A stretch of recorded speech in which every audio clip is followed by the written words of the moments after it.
Hi ಅಲ್ಲಿ ನಮಸ್ಕಾರ. ನೀವು ನೋಡ್ತಾ ಇದ್ದೀರಾ Vijay Mylar YouTube channel. Box office collection ಬಗ್ಗೆ ವಿಡಿಯೋ ಮಾಡಿ ಅಂತ ಇನ್ಸ್ಟಾಗ್ರಾಮಲ್ಲೂ ಕೂಡ ಮೆಸೇಜ್ ಮಾಡ್ತಾ ಇದ್ದೀರಾ ಆ್ಯಂಡ್ ಕಾಮೆಂಟ್ ಸೆಕ್ಷನಲ್ಲಿ ಪ್ರೀವಿಯಸ್ ವಿಡಿಯೋ ಕೂಡ ಮೆಸೇಜ್ ಮಾಡ್ತಾ ಇದ್ದೀರಾ. ಸೊ ಇವತ್ತು ಬಾಕ್ಸ್ ಆಫೀಸ್ ಕಲೆಕ್ಷನ್ ಬಗ್ಗೆ ಮಾತಾಡ್ತೀನಿ ಅಂತ ಹೇಳ್ತಾ ಮಾತಾಡ್ತಿದ್ದೀನಿ. ಸೊ ಏನು ವಿಚಾರ, ಎಷ್ಟು ಕಲೆಕ್ಷನ್ ಆಗಿದೆ ಅದ್ರ ಬಗ್ಗೆ ತಿಳಿಸ್ತೀನಿ ಅಂತ ಹೇಳ್ತಾ ವಿಡಿಯೋ ಬೇಗ ಶುರು ಮಾಡ್ತಾ ಇದ್ದೀನಿ. ಶುರು ಮಾಡೋಕ್ಕಿಂತ ಮುಂಚೆ ಚಾನಲ್ಗೆ ನೀವು ಸಬ್ಸ್ಕ್ರೈಬ್ ಮಾಡ್ಕೊಳ್ಳಿ. ಇನ್ಸ್ಟಾ, ಫೇಸ್ಬುಕ್ ಹಾಗೆ ಎಕ್ಸೆಲ್ ಫಾಲೋ ಮಾಡೋದನ್ನು ಮರಿಬೇಡಿ. ಮೊದಲನೇದಾಗಿ ಬಾಕ್ಸ್ ಆಫೀಸ್ ಕಲೆಕ್ಷನ್ ಬಗ್ಗೆ ವಿಡಿಯೋ ಮಾಡೋದನ್ನು ನಾನು ಆಲ್ಮೋಸ್ಟ್ ನಿಲ್ಲಿಸ್ಬಿಟ್ಟಿದ್ದೆ ನನ್ನ ಚಾನಲಲ್ಲಿ. ನಿಮಗೆ ಗೊತ್ತಿರ್ಬೋದು, ನಾನು ಯಾವುದೇ ರೀಸೆಂಟಾಗಿ ಕೂಡ ನಾನು ಬಾಕ್ಸ್ ಆಫೀಸ್ ಕಲೆಕ್ಷನ್ ಬಗ್ಗೆ ನಾನು ಯಾವತ್ತೂ ವಿಡಿಯೋ ಮಾಡಿರಲಿಲ್ಲ. ಆ್ಯಂಡ್ ಇದು ಒಂದು ವಿಡಿಯೋ ಮಾಡ್ತಾಯಿದ್ದೀನಿ. ಆ್ಯಂಡ್ ತುಂಬ ಜನ ಮೆಸೇಜ್ ಮಾಡ್ತಾಯಿದ್ರಿ, ಮಾಡಿ ಬ್ರದರ್ ಅಂತ ತುಂಬ ರಿಕ್ವೆಸ್ಟ್ ಮಾಡಿಕೊಂಡ್ರಿ. ಸೊ ಹಾಗಾಗಿ ಈ ಒಂದು ವಿಡಿಯೋನ ಮಾಡ್ತಾಯಿದ್ದೀನಿ. ಆ್ಯಂಡ್ ಒಂದೇನು ಅಂತಂದರೆ, ಸಿನಿಮಾ ಅಂತ ಬಂದಾಗ ಸಿನಿಮಾನ ದಿನಗಳಲ್ಲಿ ಅಳೆಯುವಂಥ, ತುಂಬ ಸಲ ಹೇಳಿದ್ದೀನಿ, ದಿನಗಳಲ್ಲಿ ಅಳೆಯುವಂಥ ಕಾಲ ಹೋಯಿತು. ಎಷ್ಟು ದಿನ ಬಂತು ಸಿನಿಮಾ? 25ನೇ ದಿನ ಆಯಿತಾ, 50ನೇ ದಿನ ಆಯಿತಾ, 75ನೇ ದಿನ ಆಯಿತಾ, 100 ದಿನ ಆಯಿತಾ? ಸೊ ಈ ರೀತಿ ಇದ್ದಂಥ ಕಾಲಮಾನಗಳಿಗೆಲ್ಲ ಹೋಗ್ಬಿಟ್ಟಿದೆ. ಈಗ ಏನಪ್ಪ ಅಂತಂದರೆ, cinema collection, first day collection ಎಷ್ಟಾಯಿತು ಆ್ಯಂಡ್ ಓವರ್ ಆಲ್ ಕಲೆಕ್ಷನ್ ಎಷ್ಟಾಯಿತು, ಗ್ರಾಸ್ ಕಲೆಕ್ಷನ್ ಎಷ್ಟಾಯಿತು. ಸೊ ಈ ರೀತಿಯಾಗಿ ಒಂದು ಆಯಾಮನ ಬಂದಿರುವಂಥದ್ದು ಈಗಿನ ಒಂದು ಸದ್ಯದ ಪರಿಸ್ಥಿತಿಯಲ್ಲಿ. ಸೊ ಈಗ ಈ ಜನ್ರೇಷನ್ ಅಂದರೆ ಈಗ ಒಂದು ಆಧುನಿಕ ಯುಗದಲ್ಲಿ, ಒಂದು ಇಂಟರ್ನೆಟ್ ಯುಗದಲ್ಲಿ ಸೊ ಏನಾಗ್ತಾ ಇದೆ ಅಂತಂದರೆ, ಎಲ್ಲರೂ ಕೂಡ ಸಿನಿಮಾನ ಅಳೆಯುವಂಥದ್ದು ಸಿನಿಮಾದ ಕಲೆಕ್ಷನ್ ಮೇಲೆ. ಸೊ ಒಂದು ಕಾಲ ಇತ್ತು, ನಾನು ಆಗಲೇ ಹೇಳಿದಾಗೆ ದಿನಗಳಲ್ಲಿ ಅಳಿತಾ ಇದ್ದರು. 25 ದಿನ ಓಡಿದೆಯಂತೆ, 100 ದಿನ ಓಡಿದೆಯಂತೆ ಅಂತ. ಬಟ್ ಏನಕ್ಕೆ ದಿನಗಳಲ್ಲಿ ಅಳೆಯೋದನ್ನು ಈಗ ದುಡ್ಡಿನಲ್ಲಿ ಅಳಿತಾ ಇದ್ದಾರೆ ಅನ್ನೋದು ಎಲ್ಲರೂ ಕೂಡ ಕೆಲವರಿಗೆ ಪ್ರಶ್ನೆ ಆಗಿರುತ್ತೆ, ಕೆಲವರಿಗೆ ಆ ಉತ್ತರನೂ ಸಿಕ್ಕಿರುತ್ತೆ. ಸೊ ಒಂದು ಹೇಳೋದಕ್ಕೆ ಇಷ್ಟಪಡೋದೇನು ಅಂದರೆ, ಸೊ 100 ದಿನಗಳ ಕಾಲ ಅವಾಗ ಡಾಕ್ಟರ್ ರಾಜ್ಕುಮಾರ್ ಸರ್ ಕಾಲ ಇರ್ಬೋದು, ವಿಷ್ಣುವರ್ಧನ್ ಸರ್ ಕಾಲ ಇರ್ಬೋದು, ಆಮೇಲೆ ಅಂಬರೀಷ್ ಸರ್ ಕಾಲ ಇರ್ಬೋದು, ಆ್ಯಂಡ್ ಪ್ರತಿಯೊಬ್ಬರು ಮೇರು ನಟರು ಏನಿದ್ದಾರೆ, ಸೊ ಅವರ ಒಂದು ಕಾಲಮಾನದಲ್ಲಿ ಇದ್ದಂಥ ಒಂದು ಪರಿಸ್ಥಿತಿ ಏನು ಅಂತಂದರೆ, ಸೊ ಯಾವುದೇ ಸೋಷಿಯಲ್ ಮೀಡಿಯಾ ಇರಲಿಲ್ಲ ಆ್ಯಂಡ್ ಯಾವುದೇ ರೀತಿಯಾದಂಥ ಟೆಲಿವಿಷನ್ ಮೀಡಿಯಾ ಕೂಡ ಇರಲಿಲ್ಲ. ಸೊ ಸಿನಿಮಾ ನೋಡಬೇಕು, ವಿಷುವಲ್ ಮೀಡಿಯಾ ಅಂದರೆ ವಿಷುವಲಲ್ಲಿ ಏನಾದರೂ ನೋಡಬೇಕು ಅಂದರೆ ಥಿಯೇಟ್ರಿಗೆ ಬರಬೇಕು.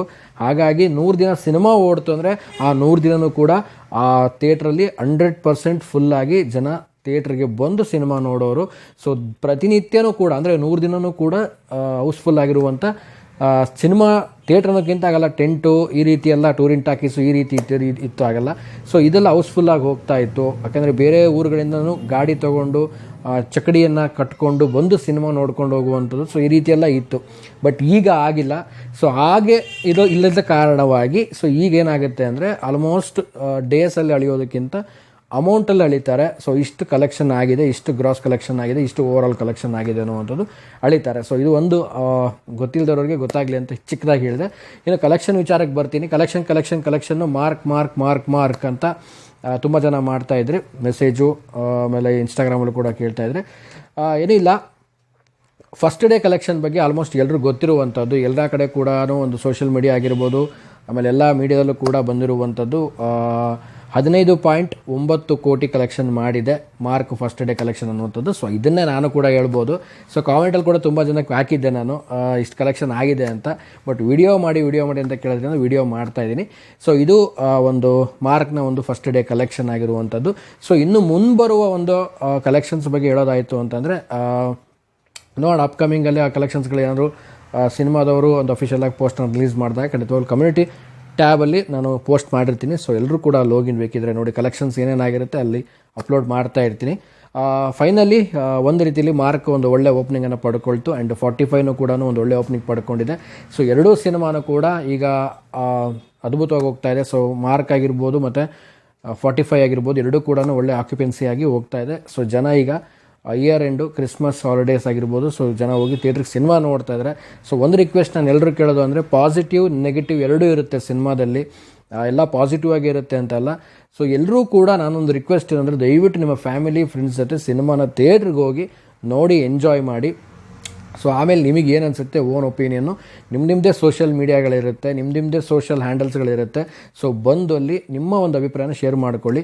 ಆ್ಯಂಡ್ ಯಾರೋ ಒಂದು ಐ ಥಿಂಕ್ ನೋಡದೇ ಇರೋರು ಕೂಡ ಈಗ ಹೆಂಗಾಗ್ಬಿಟ್ಟಿದೆ ಅಂದರೆ, ನೋಡದೇ ಇರೋರು ಕೂಡ ಸಿನಿಮಾ ಯಾರ್ದೋ ಒಂದು ಬುಕ್ ಮೈ ಶೋಲ್ ಆಗಿರ್ಬೋದು ಅಥವಾ ಎಲ್ಲೋ ಒಂದು ಕೇಳಿಸ್ಕೊಂಡು ಸಿನಿಮಾ ಅವರೇಜ್ ಅಂತೆ ಹಾಗೆ ಹೀಗೆ ಅಂತ ಅಂತಾರೆ. ಬಟ್ ಯಾರ್ದೋ ಒಂದು ಕೇಳಿಕೊಂಡು ನೀವು ಸಿನಿಮಾನ ಹೋಗದೇ ಇರಬೇಡಿ. ಸೊ ನೀವು ಸಿನಿಮಾ ಹೋಗಿ ನೋಡಿ ಎಂಜಾಯ್ ಮಾಡಿ.